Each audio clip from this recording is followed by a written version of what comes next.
As we build and upgrade schools, so too must we uplift and upskill our teachers, whose competence and trademark Filipino patience, determination, and compassion will be at the core of our national learning recovery. Dinagdagan natin ang mga empleyado ng hahalili sa mga guro upang magampanan ang mga sari-saring gawain sa paaralan. Sa gayon, ang ating mga guro ay makakatutok ng mabuti sa kanilang propesyon na pagtuturo.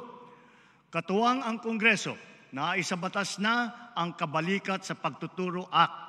Ito ay magbibigay sa mga guro nasa pampublikong paaralan ng taunang teaching allowance para pambili ng mga kagamitan sa pagtuturo at mga kaugnay na gastusin.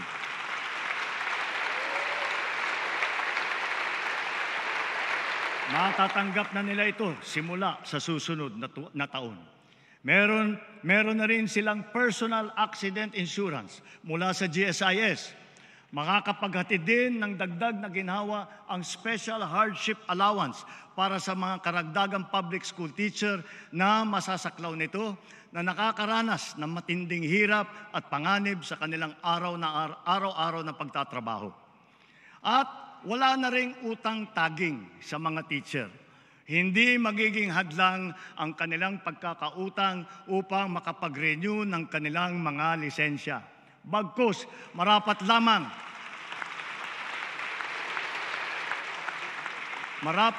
na sila ay payagan pa rin makapagturo nang sila ay makapaghanap buhay at merong kinikita. Of equal significance, we have allocated funds to finally implement the expanded career progression system for our public school teachers. This will promote professional development and career advancement within their ranks.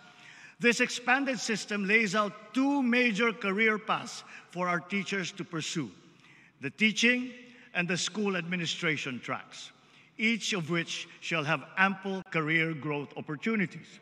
With this system in place, we will accelerate the career growth of teachers. Sa sistemang ito, wala ng public school teacher ang magre-retire na teacher 1 lamang.